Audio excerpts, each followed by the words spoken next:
How you doing, everyone? Welcome to the show. I'm Stormin Norman. Ivan invites me back every once in a while to do special interviews, and not sure that any interview could be more important or special than this one. This guy and I go back a long way.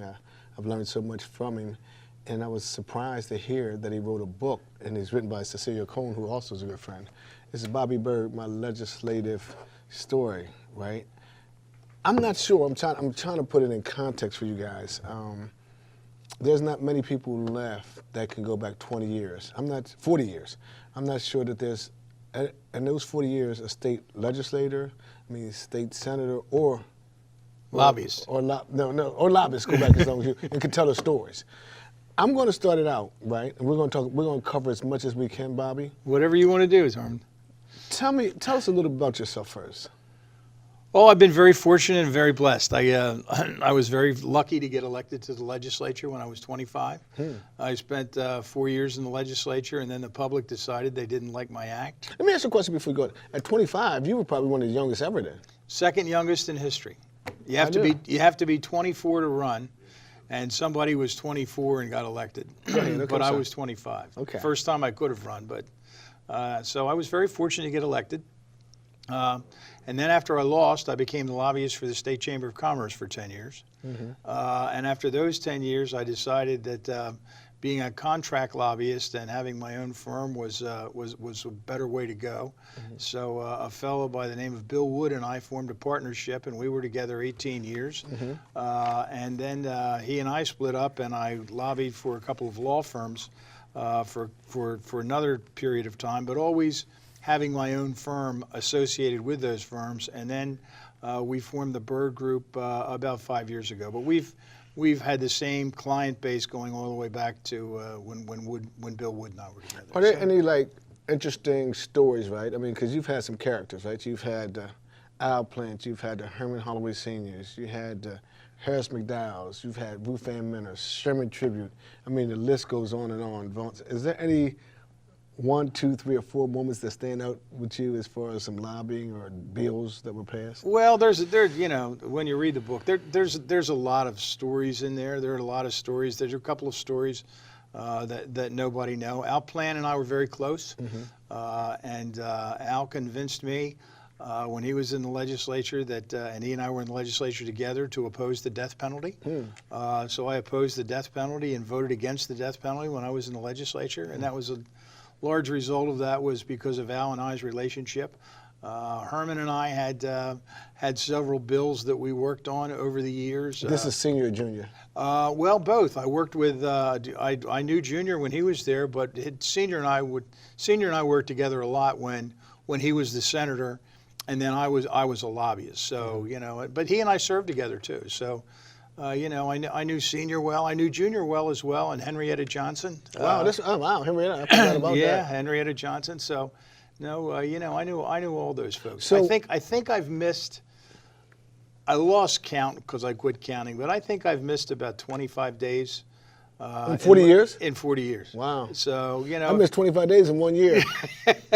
Well, if the legislature's in session, I'm in Dover. That's the business. So every governor is different, right?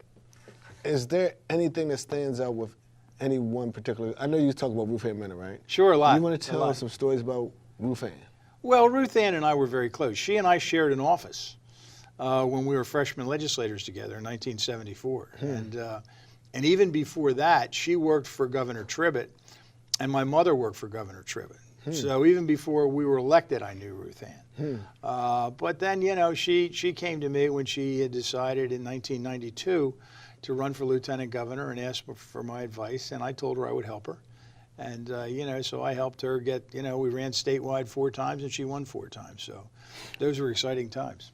I tell you, I remember Ruth Ann asking, because she came to my office when she was running for governor. What was the first time she ran for governor? She ran for governor in 2000. Then she ran back again in 2004. She had nobody running against her, right? Oh yeah, she had serious challenges both times. John Burris was her opponent in 2000, and then Bill Lee was her opponent in 2004. That's what it was. And Bill Lee came closer than John did. I was the chairman of the city party then. And we for him, I said, I would like to just be on Delaware State College Board of Trustees, and she made it happen. I mean, like, I guess I'm getting to, you don't have politicians like that, many born like that anymore, that their word is their word, right? Well, I wouldn't say that. You know, No, you didn't, I did. I wouldn't say that. You know, they're different. You know, we do things differently in 2019 than we did them in 2000. What are some of the differences? Oh, right? the huge difference is the internet and social media. I mean, that's changed the whole world. Wow. In politics. I mean, it has not been too long ago that you know, we didn't have cell phones. We didn't have cell phones. We all used beepers. I remember beepers. I mean, they were big around Legislative Hall. But now everybody is texting. So, you know, when you're on the floor and working a bill, you can now text the legislator with whatever ideas you have. I mean, you could never do that before. So in those days, these guys just bring liquor and be drinking. I mean, it was just more wide open. Well, it was a different time. Is there any stories you could tell about that? Well, you know, it was a different time. You know, there were. No, because nobody asked you that. I'm serious. I get out of college and I work for Dan Frawley, and I'm bringing cases of beer on an elevator. Sure. Right? And they were like, Storm, it's even worse than Legislative Hall. They just go in each other's office and get a drink. Well, yes, there was a lot of alcohol involved, but you got to remember, it was a different time socially. You know, if you go out to a business lunch today, right? Very few people order alcohol. Wow, okay. There's not a lot of drinking anywhere for lunch like there used to be, and you know, there was a time when a 3-martini lunch was a standard thing. So that would be fucked up. Yeah, so there was just it was a different time, and was there a lot of partying? Yeah, there was. So you talk about Water Baby. What is that? Well, Watergate Baby. Well, I was elected in '74. And, you know, the people who were elected in '74 we called ourselves the Watergate babies, because Watergate had just happened. Nixon had just resigned. He resigned, I think, in August of '74. So that election, there was a lot of pushback from the Watergate stuff. And the Democrats took advantage of that because we took control of the House of Representatives in Delaware. And we all called ourselves Watergate baby. And maybe just tuned in. I'm Norman Oliver speaking with Bobby Bird, his new book out that everyone's talking about up and down the state. And this is you guys getting the first live interview. And you might want to buy the book, or at least listen to some of the stuff that this guy has to say. What's the three bills? Those were the 3 bills, or 3 people in my life, in my career, who helped me a lot. One was Bill Wood, obviously, who was my partner for 18 years. The other was Bill Campbell, who was a longtime lobbyist. He's still around, right? He's still around, longtime lobbyist in Legislative Hall. And Bill Wire, who was the president of the state chamber when I worked for him. And all 3 of those guys helped my career a lot. And I will be forever grateful for them for getting me where I am. Oh, that's cool for you saying that. And I've known all 3. The casino's coming. Well, I've been very fortunate. My first client when I left the chamber in 1988 was the Rollins organization. And we wanted to get, the reason I was hired was they wanted to get casinos passed at the racetracks in Delaware. And we worked on that. So you were involved with that? Oh, yeah. Wow. From 1988, still am. I still represent Dover Downs. And you know, fortunately, but no, I've worked on every casino bill in General Assembly for the last 25, 30 years. Was that bill hard to pass when you first got? Oh, absolutely. And it's, you know, I tell people that the casino bill would have only passed at that particular time because there were 3 legs to the stool, and without either one of the legs, you wouldn't have gotten it passed. Number one was the state and how much money they were going to get out of it. And that got you a certain amount of votes. The second thing was it was decided that we would combine it with the horse racing industry, and the horse racing industry would get a piece of the receipts to use for purses. So that got you that segment of the population on board. And the third was that we had some very influential legislators out along Kirkwood Highway who did not want Delaware Park developed. And the commitment was made that if Delaware Park was not developed, then we would get that that would give us a few more votes. So, when you added them all up, we had 25 or 26 votes in the House and 12 or 13 votes in the Senate. And nobody's been able to put together a coalition like that since. Right. Which is why we only have the three. And I maintain that without all of that coming together at that particular time, you wouldn't have been able to get it done. I never asked you this question because this is the first time I've heard this story. Why has it been so difficult to get a casino in the city of Wilmington? First of all, not everybody wants a casino in the city of Wilmington. Well, everybody didn't want one in Dover. Everyone didn't want one in Newark. Well, and that's what I said. You've got to put the pieces together. And the horsemen have never been crazy about putting one in the city because you couldn't figure out how the dollars were going to work. Obviously, Delaware Park doesn't want a casino in the city. Too close, right? Yeah, so they're going to oppose it. And don't forget to, and this is very, very important on this issue. At any given time, there are 40 or 45% of Delawareans who are opposed to any extension of gambling. And that's out there. So you got a study on this, statistical study that says that? We've done some poll. I haven't seen any polling on it lately, but I've seen some polling on it. I got to tell you, early on, God, I used to get some good meals down at Dover Downs. Yeah. And some nice rooms over Corey. Those days are long gone, though, right? Because you got too many rules and regulations. No, we still do that. Okay, we still do that. So, Shannon, we'll take them up on that nice meal, you know what I mean? Okay, so one person's trash is another person's treasure. I have been very fortunate over the years to represent somebody in the garbage industry.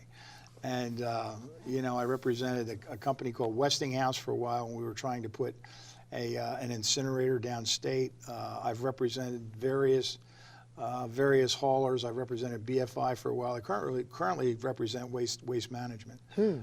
But the trash industry has been a client that's been very good for me over the years. It's funny you say that. I read a book, The Millionaire Next Door, and that's that guy who owns the trash company or construction guy. Well, I know a lot about trash because one of my first jobs was I worked on the Ellesmere garbage truck. Wow. When I was a kid. When I was in high school and in my summer, that was one of my summer jobs was working on a trash truck. So I understand the garbage industry from the ground up. Ladies and gentlemen, this is fascinating. I'm just going everywhere, right? Willing and dealing. What do you mean by that? That was just, that's another couple of legislative stories about, how the deals get done. Okay. How the deals get done. One of the reasons I wrote this book, Norman, in fact, probably the main thing that encouraged me to do this was to make sure that I left something behind. And I'm not going anywhere. I'm old, but I'm not going anywhere. For the young people. I wanted the young people who care about politics and maybe want to get in the lobbying business or maybe be a legislator to see how it really works. That's nice of you. And well, thank you. That was the overriding message that Cohen and I put together. I mean, but how many people could say they are dealing with a Darius Brown or Mimi Brown in our communities, right? Or Sherry Dorsey, but also had the Al Plants, the Senator Holloways, the James Vaughn's, the Ruth Ann Minners. Sure. I mean, you're like one of the few people who could say you've seen it all. Well, right? That's just because I'm old. That's all. But I've been very fortunate. What are you saying? Remembering the unforgettables. I took a look at a number of the legislators who have been down there who I consider to be unforgettable. And Herman's in there. Herman Sr.'s in there. Harris McDowell, Joe DePinto, Roger Roy, Bob Gilligan, Tom Sharp, Cordry, Adams. There's a whole. It's like the Mount Rushmore of politicians. I'm gonna ask you. Okay, I'm gonna get to. I was thinking about something else. When you say how to make a judge, and I want to know, how do you make a judge? There have been. I have not been involved in judgeships a lot, but there's a whole art to how people get appointed to be a judge. See, it's funny you bring that up. Shannon, again, I think differently. I always want to be on the Judiciary Nominating Committee. I know Jim Gilliam was on there. Sure. And I know Tony was on there. Sure. Because I want to know, I want to talk to all the lawyers. Every lawyer want to be a judge. Sure. I just think it's a powerful committee that People would say, why you want to do that? Why? Because I want to know who's going to be the next judge. It is. Makes sense, right? Yeah, it's a very significant commission. So you got something on Joe Biden. What's your relationship with Joe Biden? Well, Joe and I have been friends and acquaintances for 40 years. I mean, I remember when he ran for county council. Joe Biden, you gave him the Moral Cup. That's what they call it from the state chambers. Yeah. Mm-hmm. Do you think? We were talking about him beating Boggs. So Cale Boggs had been a congressman. He was elected in '46, I think, as a congressman, and served three terms as congressman. And then he was governor for 2 terms. And then in '60, he ran for the U.S. Senate, and he was then reelected in '66. Was he a Republican or a Democrat? Oh, he was a Republican.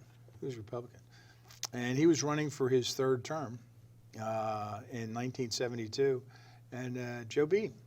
And Joe was a young man and worked very, very hard, and they put together an organization. And as young people do, they find out, they do new tricks. They do things that have not been done before. That's the beauty of having young people in politics. And he was a county councilman, then U.S. Senator. Yes, he went from county council to U.S. Senator. Would you equate that with Chris Coons being county executive, then being U.S. Senator, but even though he had to he avoided Mike Castle, of course? Yeah, they're similar. They're similar. They were both really long shots to win. Mm-hmm. Joe running against Cale Boggs was considered a real long shot, and didn't give him much of a shot until he really got into it. And in Chris's situation, that he was when he announced that he was running, it looked like that Castle was going to be the opponent. Right. But Mike lost the primary, and the rest is history. So we talk about desegregation, right? Deseg. And you said it was because you were for or against it, right? Or for it. Well, was Wendell Howell part of some of those discussions? Oh, sure. Wendell and I were. Now he's a forgotten name, right? Yeah, no, I knew Wendell. And the guy who was in the kitchen. Yeah. Oh, yes, he was in the kitchen. That's a good way to put it. He was in the kitchen. The issue was there was a group in Delaware called the Positive Action Committee, mm-hmm. and they were pretty much the white suburbanites, mm-hmm. and they were convinced that if we would simply not do anything, mm-hmm. that when we finally got to the Supreme Court, it would be overturned. Okay. And the whole desegregation, busing, whatever you want to call it, would have been overturned and it wouldn't have happened. I didn't think that was going to happen. Right. I thought that we were going to have to change the way we had been doing business, mm-hmm. with the multiple school districts in Newcastle County, and this one school district in the city that was pretty much de facto segregated. I mean, right. I knew we were going to have to do something different. Mm-hmm. So it was my viewpoint that we ought to make those decisions here in Delaware, mm-hmm. and the General Assembly ought to be part of it, mm-hmm. and the state government ought to be part of it. And the overwhelming decision was made politically that we should not say anything and we should just leave it in the courts because we would eventually win. That's tough one way or another. You can't even win on that. No. It was Were you around when the Martin Luther King bill was up? Sure. Mm-hmm. How did you go about that? How did that affect you? I forget exactly. Was I in the legislature then? I forget which year that happened. Mm-hmm. But there was a deal. Yeah, it was in the 80s. It had to be. It might have been 80. There was a deal, and the deal was that Sussex County got a holiday for Return Day, and that's how that came about. And in return, Martin Luther King passed. Yeah. Because I remember Al Plant held the legislation. Yeah. And wouldn't let. We're talking about judges because he was chairing the Judiciary Committee, I think. Yeah. No, or one of those committees that. He was chairman of the Judiciary for a while, yeah. And that goes back to what you were saying, know your power, right? Oh, yes. And being at a seat at the table. Yeah. God, this was good. So anything else you could think of, man? Oh, no. Thank you very much. This was a fun project. We worked on it for about 2.5 years. And I think the biggest thing that we did over the 2.5 years was that even though Celia and I were meeting every month and working on it, we decided from the very beginning that we would keep it a secret. You kept it a very good secret, and wouldn't tell anybody about it. And so now that the book's finished, we're beginning to start telling people. One more question right before we go, right? And I noticed you said you're dedicating this book to your family. Without their unwavering support, my career, this would not have been possible. I see you have your daughter working for you. I think that's really commendable. Well, thank you. Let's talk about your daughter a little bit. I give her a plug. Oh, she's doing well. You know, I tell the story that she's wanted to get in the business her whole life, and you know, she went off and got her college degree, and then I counseled her that this business was changing, meaning the lobbying, government affairs business, and I thought you needed a law degree, which I don't have, and I encouraged her to get a law degree, and she did that, and she passed the bar. And she clerked for the Supreme Court and worked for a governor and worked for an insurance commissioner. So she's got all the credentials, and she's doing quite well in the business. And you love George Washington. Yes, I did. Yes, I did. My man, who was the coach back there? The brother was coaching. God, you was helping those guys. Tom Penders was one, and then Carl. Who was the guy from Connecticut? Carl, and I can't think of his last name. You remember him? Yeah, is that his name? He was assistant coach at Connecticut. Then he went on to coach George Washington when they won the championship. Carl, what was Carl's last name? I can't remember. Maybe, Senior moment. In all sincerity, thank you so very much for sharing this. I'm telling you, we have a lot of young legislators. You got to read this. I'm sure you know Bobby, and he's down there all the time. But even people who are not totally in politics. I mean, I got a chance to fast read. Because you can tell by some of my questions. There's some stuff in there There's some real good stuff, man. Yeah, thank you. Appreciate you, man. Thank you, Norman. Good being with you. Thank you, DTV.